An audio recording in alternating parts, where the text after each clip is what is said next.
and on behalf of CRP and the Refashion Hub, it is my pleasure to invite all of you to welcome all of you to a yet another interesting discussion on sustainability and water management in the apparel and textile sector. Just to give a quick idea, Refashion Hub is a collective which brings different stakeholders together to look at solutions and policies that can drive more action around sustainable water use in the apparel and textile sector. Today, it is my pleasure to bring a unique perspective, a different perspective to this conversation from a solutions point of view, which looks both not only use of technology and digitization to look at some of the challenges we are facing, but also the power of collaboration and knowledge sharing and bringing like minded people together. A very interesting combination that will be shared with us by both Ganesh as well as Hari through their organization FluxGen Technologies and a more interesting initiative called Sus Mafia. So I will leave it to them to explain a bit more. But before I hand it over to them, I would like to take a minute to introduce Ganesh and Hari to the audience. Ganesh is a serial entrepreneur in sustainability and the clean tech space and is currently the founder and CEO of FluxGen Technologies. He's the visiting faculty at the Center for Continuing Education at the Indian Institute of Science, Bangalore. He has been with GE Energy, Selco Solar, Next First Technologies before embarking on an entrepreneurial journey. He's an alumnus of IIC Bangalore and has done executive education in entrepreneurship at the Haas School of Business at University of California at Berkeley. He enjoys long distance cycling tours and regularly does national holiday cycle rides. Now, before I get into FluxGen, let me also introduce Hari. An engineer by training, Hari is a generalist problem solver at heart with a decade of rich and varied experience in sustainability and social impact. He has worked on clean energy product development research, off-grid energy access, water in industry and agriculture, food security and participatory governance, and many more such aspects. Some of these projects have been recognized globally for impact and innovation, including twice by the United Nations. Hari has co-founded FluxGen. It's a sustainable technologies company in Bangalore and has later worked with Micro Energy International Germany on the concept of swarm electrification and further headed research and product development at SaltShare, an international joint venture social enterprise creating clean energy marketplaces in rural off-grid areas in Bangladesh. He's research systems issues at Public Affairs Center, a 25-year-old nonprofit think tank focused on the SDGs in the Indian context. He now works with nonprofits and startups addressing sustainable development challenges. And he's working closely with the Sustainability Mafia, a Section 8 for impact business, to design, build, and scale their first of its kind Corporado program, about which we'll hear a bit more in the conversation, to make sustainability the default choice for leading corporates operating in the Indian context. So, Ganesh, if I can invite you, that if you can explain or you can introduce FluxGen, because I think you can do a far more better job. If you can talk about FluxGen and how did this journey begin? Like, what motivated you to get into the world of water management? Over to you, Ganesh. Well, thank you, Devani, for the kind introduction. Pleasure to be on this platform. I probably have to say first 10 years of my career from starting from engineering 2001 to then for 10 years, I really was in search of what is the purpose of my life. And I was working in General Electric, and most of my education was public funded, whether I went to a government school or University of Science, where we got scholarship from tax-based money. I thought I was not doing a return on investment for all this thing. So I left my job. Of course, I was working on aviation system, then in energy systems for Australian market, and then I thought I should do something that makes sense. And I left my job and went to a small village or a town called Ujire to work on sustainable technologies. And I got to work with Dr. Hari Shande of Selco back then, around 11 years back. So that's when I realized, yeah, this makes sense. I mean, all this whole journey makes sense. And now thought I should work on sustainable technologies. And I took a year break just to see India by cycle. I did mostly South India cycle rides, and then I realized the problems in India is multifolds: agriculture, water, energy. So I thought this is where I want to start this company. So I started FluxGen as a sustainable technologies company, and thankfully Hari was also had graduated and had just looking at doing a next gig, and we both co-founded Fluxion at that point of time. We did bunch of sustainability project. In fact, one of the project that we did was on agriculture. I mean, this was back in 2013, where we actually worked on precision agriculture with water management as a focus. And we actually developed this thing. We presented this work in Berkeley, and we wrote a paper.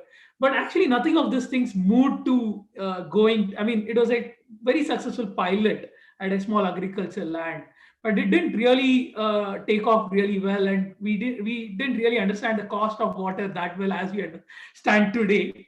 And so it so happened that one of the projects and consulting work that we did, of course, Hari had moved on to Bangladesh by this time. And one of the projects that we ended up doing in Fluxion was water management for an industry that is Titan Jewelry Division. So, Tata is very responsible organization. They have this zero liquid discharge, and making sure that the water is optimally utilized. So they had done their own bit, but they still realized that water consumption can be reduced. And they were in a place where the water availability was depleting. This is in Hosur, Sipcot area. So they were buying water at a very high price. About today, I mean, you would say around dollar per kiloliter, about 70 rupees per kiloliter. They were buying water. And they had also implemented rainwater harvesting, and they had bore wells, multiple bore wells, and some of the bore wells are running out of water, and they were also getting water from various other sources like their Sipcot water and water tankers. So they realized that water consumption is regularly increasing, because of which their cost is increasing, and at the same time, because they were doing zero liquid discharge, their energy cost and water treatment was increasing. So they wanted to reduce the overall consumption. They also had a vision to become water positive by 2025. So I'm telling this when this was in 2016-17 time. So that's when we got into this project, we actually understood they were doing in a very manual way, like they were taking hand readings of all this water flow data at all these places, and then they were trying to find out on a morning and evening, and so they wanted to go through this digital transformation journey. That's when we came into picture, because we had done such things at various levels, including agriculture, microgrids. So what we did was we did a design thinking approach and understood their needs in a very at a very each stakeholder level, and we developed this solution specifically for Titan Jewelry Division. We monitor the water flow, water level, water pressure in some places, energy monitoring in some places, and automated their bore well, and monitored their entire water treatment plant through especially the water quantity and later on quality as well. So we were able to reduce their water consumption. I mean, they significantly reduced up to 20% during this process. And what we did for Titan Jewelry Division became a product. That's when we became a product company from a projects and consulting company.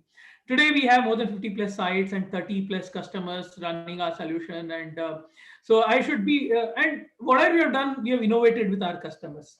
So this is our journey. While we hopped into a bunch of water management projects, we got actually into this industrial water management through Titan Jewelry Division. Today, of course, we have done for Britannia, Lactalis, industries in this one as well, Perendurai, JJ Mills, and various other folks, including hospital.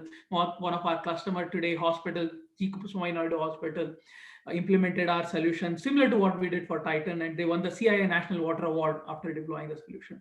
So yeah, this is our journey. So yeah. No, thanks, Ganesh. Thanks for taking the time, because I think you highlighted a lot of very interesting points.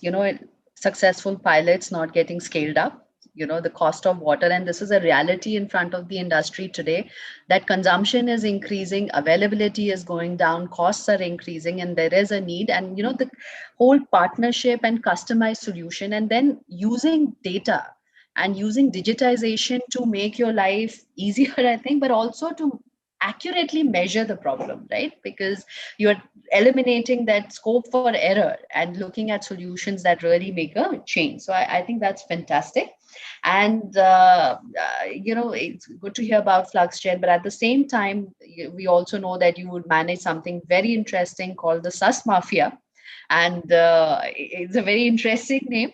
It would be good to know, like, what is the objective of the sus mafia, and how did he even arrive at this name? So it's very interesting. So I'll answer the first part. I'd request Hari to answer the second part, of course.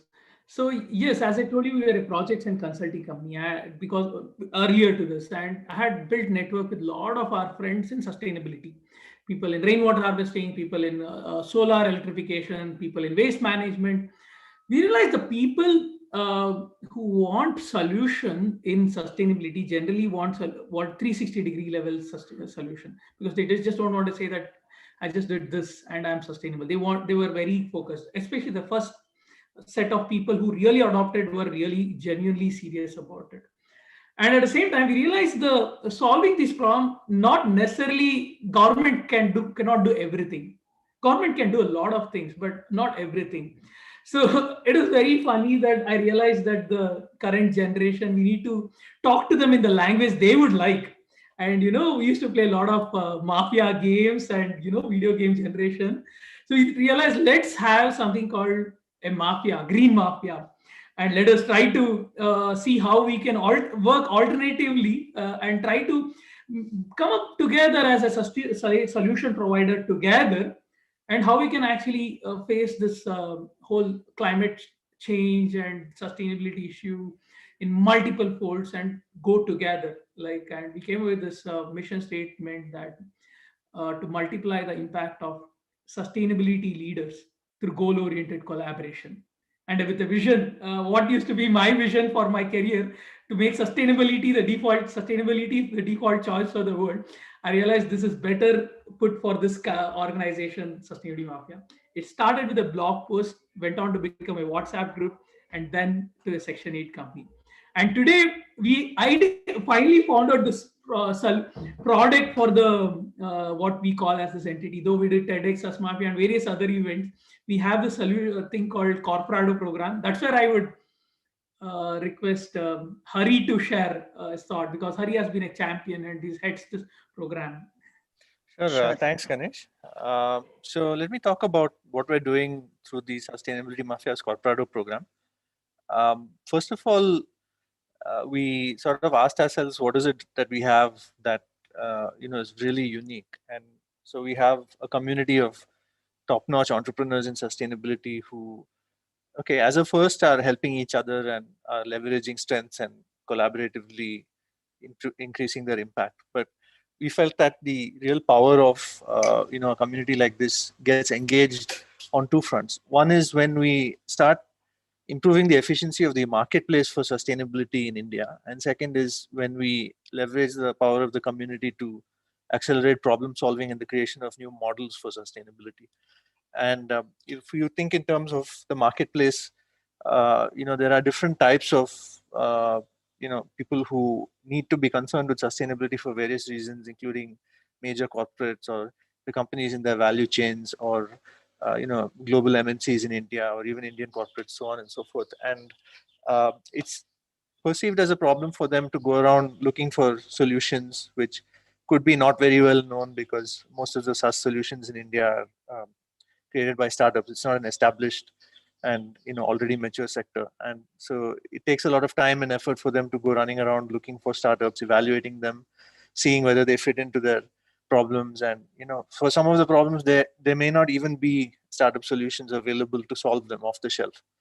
So for various reasons, including increasing investor activism and new regulations by the government, and trends in the marketplace, uh, it is starting to become an imperative for like many companies to become sustainable in order to survive and in order to thrive in the face of a new and uncertain set of risks over the next 5 to 10 years.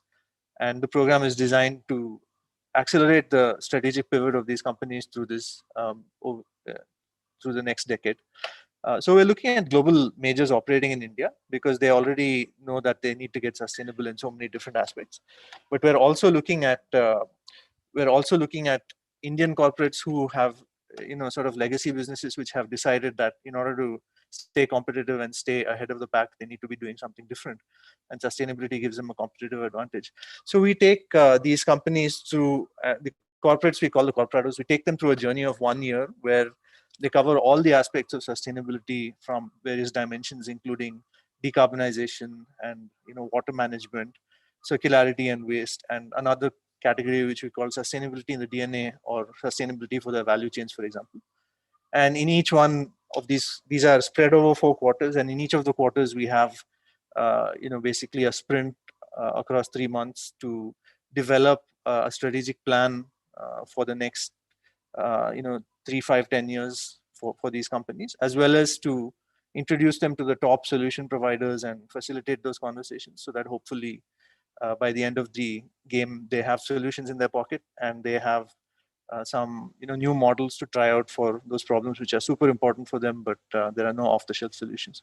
So yeah, that's an introduction to the corporate. I should say we have our first corporate cohort, which is starting off, which has already started, and we're looking for more enthusiastic corporados. Our next quarter is going to be in water, and you can enter in any quarter, and you can stay for 12 months, and you can be part of the marketplace. No, that's very helpful, Hari. And you talked about this whole journey that sustainability is a multifaceted thing, right? It's not just focusing on one particular aspect. And I think also the hand holding that you talked about, it's a journey. It is not something that you can do in one shot. So I think that is very encouraging to hear. Right now, I have a question for each one of you. Because you've been working with corporates, you're looking at water, you've had various experiences. So Ganesh, from your experience, is there, especially in the textile sector, what are corporates and manufacturers beginning to do when it comes to looking at the water crisis? Yeah, if you can share some examples from there. And Hari, because you've also talked about the various imperatives or various factors that are now forcing the corporates to look at this, but there are also challenges. It's not simple that, okay, the pull factors are there, but there are challenges that Indian brands or manufacturers face also in relation to foreign companies headquarters in this transition, right? And especially with regards to water management, what are some of these challenges? So, Ganesh, I'm asking you some of the practices that you've started seeing, and Hari, for you, some of the challenges that these corporados, for example, continue to face, or these organizations continue to face. It would be interesting to hear. So, Ganesh, over to you. I should tell I got introduced to textile industry through Mr. Srihari Balakrishnan. We had an article that came out in business this one, and we had not done any by that Business Times, I think so, and article about our work. We had not done any work in textile by then. He read that article and he actually invited to his office, and that's when we actually started understanding the problems in textile. So, in fact, he said, see, the thing is, he is a genuinely a sustainability focused person, and he calls sustainability like meditation. I mean, so when I visited his facility, I realized that he was looking at every aspect of producing yarn or textile, as I mean, the whole thing. From the point of how will it actually make sure that it doesn't harm the environment, right? So what I've learned, I should definitely credit Sri Balakrishnan for that. So one thing that I understood from him is that the future of fashion or textile as a whole, garment as a whole, is that one is even production, right? From the production point of view, you would have difficulty in terms of energy requirement if you don't actually plan your energy needs. Water crisis is already hitting our country, right? And so one of the things, whether it is drought or flood, both of them are going to affect a textile industry, many other industry, but textile industry in specific. So one thing he told me was that when there was a flood, I mean, climate crisis leads to both things, like flood as well as drought. And so because there are not many water catchments across, and the urban infrastructure wasn't designed thinking that all these things would happen, climate crisis would affect, and we would have water crisis. So what would happen is all this, when there's a flood in Coimbatore at one point of time, so the authorities, pollution control board, actually asked the officers to shut down, because when there is water sweeping into these facilities, right, that would just it would contaminate the water source, I mean the flood water. So though they had to ensure that the water level of all their ETP STP was much lower than this one. So that was some kind of a wake-up call for all the textile industry when it happened, that they had to shut down their facility when there was a flood. So what he did was then realize that if I actually reduce overall water consumption, then probably I would not have this problem, because it would be sufficiently managed the amount of water. So what one of the things that he did, and we also started doing, we learned from him, is started doing for textile industries. When if you don't measure, you can't manage, right? So the biggest risk for industries today is they don't measure. If you don't measure, how will they even? So this is very much with respect to see drought. I don't even have to tell you. If there's no water, you can't do production, right? I mean, so you have to ensure that you plan it well. So industries today are actually, if they don't take this action of making sure that they monitor, measure, analyze, they will be in risk, because the availability of water has reduced in our aquifers as well, right? I mean, if you consider the government as from the Niti Aayog, it said that 21 cities are running out of groundwater, and it's expected anytime it will be completely out. So that's another risk apart from flood, which is going to cause them to shut down their facility if they're not managing their water treatment properly. And this one, the second thing is availability of water. And this can actually be sudden bifurcation point. Suddenly you don't have water, because there'll be water in your aquifers, and these water is accumulated over a period of time, like how oil and mine, any other minerals are accumulated. Water also accumulates, not exactly like that, but to an extent similar. So suddenly there will not be water, and then you would start seeing water tankers going around as much as your public transport. So there are twofold effect. One is the cost of water will increase. The second thing is uh, you may not get water. I mean, the thing is, you might still be able to pay at a higher price and still get that water. That is one risk that at least can be mitigated with some financial this one. But the second thing is, if you don't get water, you're literally shutting down your shop for this one. I mean, this happened in Chennai, right? Chennai ran out of water. So that is like a trailer or a glimpse. And COVID is also a kind of a fire drill that way for all of us. What could happen if things go wrong at this one? And it comes under the tragedy of commons, right? So these are some glaring problems, but as you would know it better, that because of the new SEBI norms, that you have to do voluntary filing of your sustainability reporting in various this one, that I would not get. So you have to file that, and at the second next financial year you have to even it's compulsory. This year volunteer, next year. So people are going to buy products, and from the consumer point of view, on your labels, you will have to say what is your environmental footprint. Invariably, water is a very important component. So your water footprint will be. And big brands today, if they don't disclose, they would actually be in a competitive threat. It's going to affect the brand, right? So, and water by itself, you can't solve it in 1 quarter, 2 quarter. It takes quite some time. So the action should have been taken yesterday, and so today is also not bad.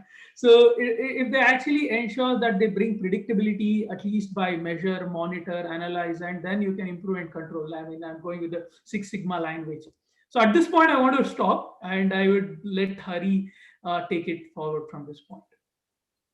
Sure. Thanks, Ganesh. Those were some great points. So, Devyani, if I understood your question correctly, you want me to compare between Indian companies and foreign companies / headquarters in terms of what are the challenges in terms of reducing water footprint, right? Okay. So the first thing I would say is that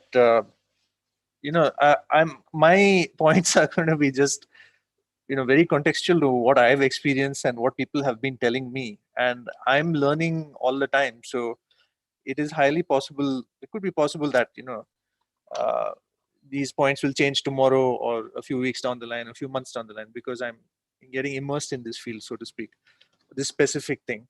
One of the things which has come, which has been flagged by some of the corporatos we have been working with, and some of the change makers, is that many of the Indian businesses are like very traditional in some sense and with a traditional mindset, and not everybody is in the mood for change or knows how to be flexible and manage through change. So I'm not saying everybody's like this, but for the people in the industries, even the water industry or even in some other industry where there is some exposure to some water risks, for them to create that pivot which de-risks their business or their industry through that water related and climate related risk is actually a hard task, because even if they are highly motivated, it becomes a kind of almost like a political thing of like getting the whole industry to move along with you. And this is especially the case because whether you like it or not, we live in a capitalist society where everything costs money.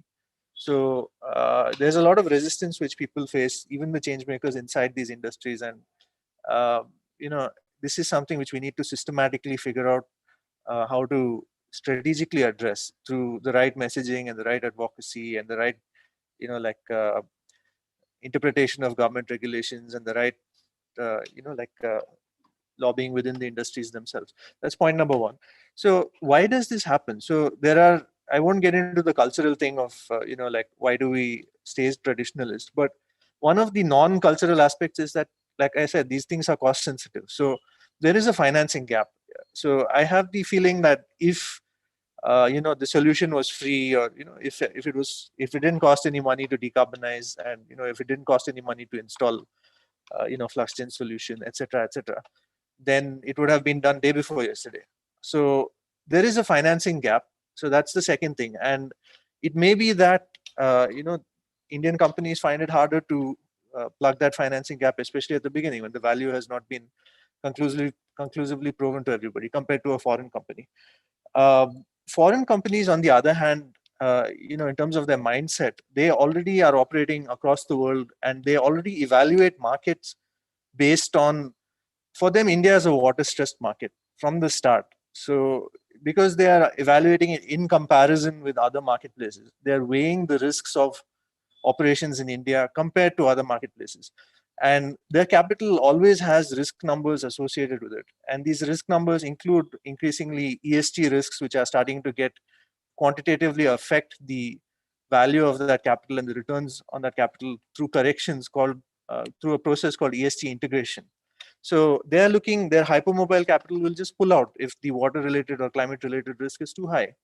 And so they already talk the language of risk. And water and climate, India is the fifth most climate vulnerable country, and water and climate risks are, there's a heavy linkage. So their mindset is different. So they've already many times decided that we have to become sustainable because of our risk exposure, and we have to become sustainable.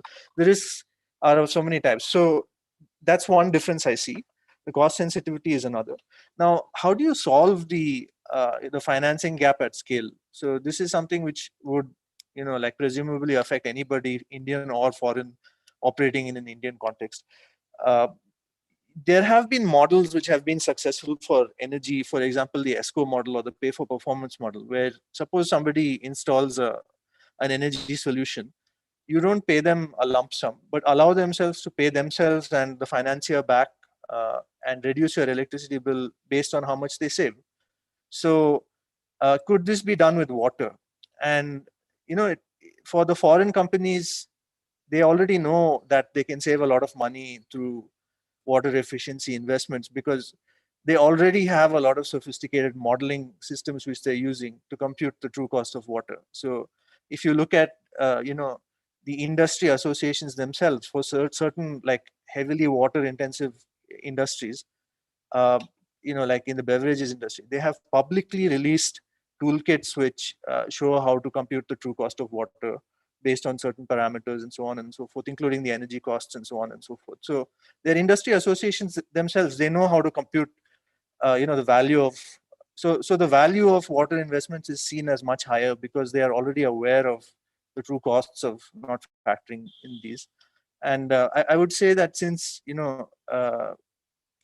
it seems that Indian businesses may not follow that kind of very modeling up based approach where like can you actually find out how much value would a water efficiency solution provide you. So all I want to say is that once you include the true cost of water, something which seemed to have an ROI of 12 months, for example, water efficiency solution for a hospital, it seemed to have a return on investment period of 12 months, but it actually comes down to 1.5 or 2 months. So I'll stop there. We need to work together to change the messaging around water and businesses, because once these points are known, the rest I think logically follows, that even whether Indian businesses or foreign businesses, anybody operating in India needs to look after their water very sustainably. Sure. No, thanks, Ganesh. Thanks, Hari. I think some very pertinent points and what we are also hearing. I think the the need to look at risks, because I think there are new risks that climate change is posing, and there's we no longer can afford that. So looking at those risks, and also as the sector is looking to grow and to find a greater share in the export markets or have more place in the value chains, like you said, there is a risk, Hari, that if we don't address this, then big brands may not consider, because of the risks that we are posing as a country. Financing gap, absolutely. And increasingly, I think I also feel that, like, the focus that was given to energy in terms of capacity building, finance put behind it, programs that were done, we need to probably take that to the same level for water, and look at those technologies. And there is interest, but there is a need to work with financiers. There is a need to look for that finance. There is a need to build capacities. Industry is definitely interested, but you are right that what technology to use, where to start, how do we get this finance? These are all very real concerns that they have. And I think, Ganesh, also the point that you talked about, the catchment, flooding and availability, brings us also to the point, the need for this water stewardship, right? That you can't just be concerned with your own operations anymore. That's a great, and that has to be the first starting point. But increasingly getting the other players, not just from your industry, but around you, because everyone impacts water.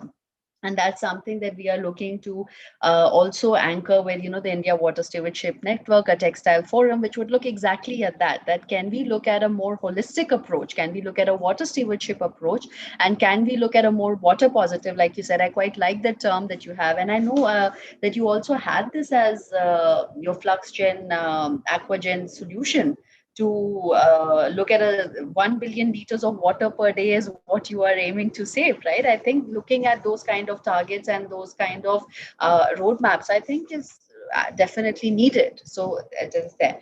Now, just coming back to you, Ganesh, in the conversations that we've had over the past few months, and this is known that in the textile sector also, one of the biggest challenges on wastewater is the heterogeneity, of the wastewater. And when we've spoken to certain stakeholders, we realize that municipalities and CETP operators, they face a challenge due to heterogeneity in the input wastewater, and because of which there are frequent breakdowns, and water reuse and pollution prevention then are at risk, right? So what kind of solutions are there to address issues like these? Any solutions that you can share? Surely, Devyani. So, see, I come from a technology background, and I learned most of things in energy or water from the domain expert. So, I'll let me talk from a technology perspective and how it has led to a solution. So, I mean, it's a very simple thing that when we were kids, we used to have report cards, and we used to see our marks, and our mother used to say, you could do better. You have improved here, and it looks like there's a trend that you're improving in this language and this subject you're going down. Same thing holds good for every other system, right? I mean, as long as you model it like a linear time invariant system, or initially, and you start monitoring systems, like you monitor your kid's examination paper or your test paper. So you would actually start seeing some pattern in it. Because we have not been monitoring data on a regular basis, we have not been able to see the failure in system. So we actually did this. We started co-innovating with our customers. We started monitoring their input of their ETP, output of their ETP, STP. In some cases, in some places where there's chemical factor, of course, there's a ETP, and in some places where there's no such, we monitor the water quality, how much is the rejection, and the energy consumed by these equipments. So we realized there's some kind of a trend. Where we would see that the system is getting deteriorated, and there's a good chance that suddenly it will break down. So these data, both water and energy data, we kind of did some number crunching, and the data science tools that we use, we identified, we could even forecast when would this happen. And if you take some corrective action in advance, then probably you would not have that kind of a downtime. Like you would have to completely repair this whole system. There will be some downtime. That's when we actually have to have some tankers coming and take your water that needs to be treated for a duration of time. And that can be a contingency arrangement. But still, the downtime can be much smaller if you actually take corrective action in advance. In some cases, they may not even have, there not even be a downtime, right? So it depends on situation. This is something that I have learned while plugging in our sensors to these water treatment plants. And I believe if you go into the nitty gritties of water quality at COD, BOD level, how this level, the quality is changing with respect to the water, and different times of the day when the load is higher, the load is lesser, you would have more data to come in, and that would probably help you get an understanding even better. It might so happen the cost of your water treatment today is not just installing this system, it's also the maintenance. So many times the maintenance is much higher than that. So if you actually do this prescriptive maintenance, the cost of this water treatment, many times people say the cost of treatment of water is 3 times or even 4 times the cost of water. But if you actually ensure that there is a pretty good monitoring and identifying this in advance, both from the quantity and quality, your cost will certainly come down. And we have definitely seen in many industries. We will definitely be releasing more data on this as we do a rigorous research. So I don't want to give you any number today, but I will keep the audience posted in the future on how much is the total benefit that you would get by taking corrective actions. No, thanks, Ganesh. I think you made this point earlier also, data, right? That we use the power of data and this prescriptive maintenance, and you can actually notice the trends and be preemptive rather than react to a breakdown, that data. And only when we measure, monitor is when we can address the problem at all levels. So it's not just on the wastewater, but even consumption of water, unless we are measuring where we are using it, we can't really reduce it. And Hari, just coming to you, I know in our conversations we have also heard about certain examples, some collaborations amongst entrepreneurs, amongst companies which are looking at an innovative approach towards this water or sustainability crisis. So can you share some of those examples? It would be great to hear some of them.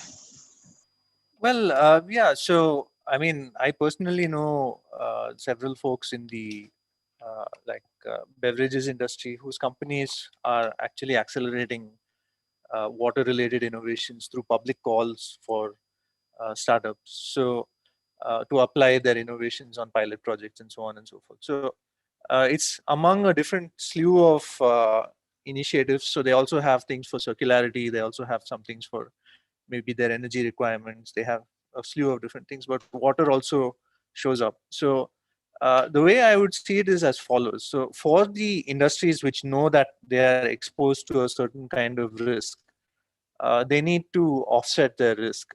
And this is whether the risk is, from like a carbon related risk, or like, too much energy, or some kind of resource intensivity which needs to be reduced. And so they need to offset that risk, and in order to offset that risk, somebody needs to figure out how to do it, right?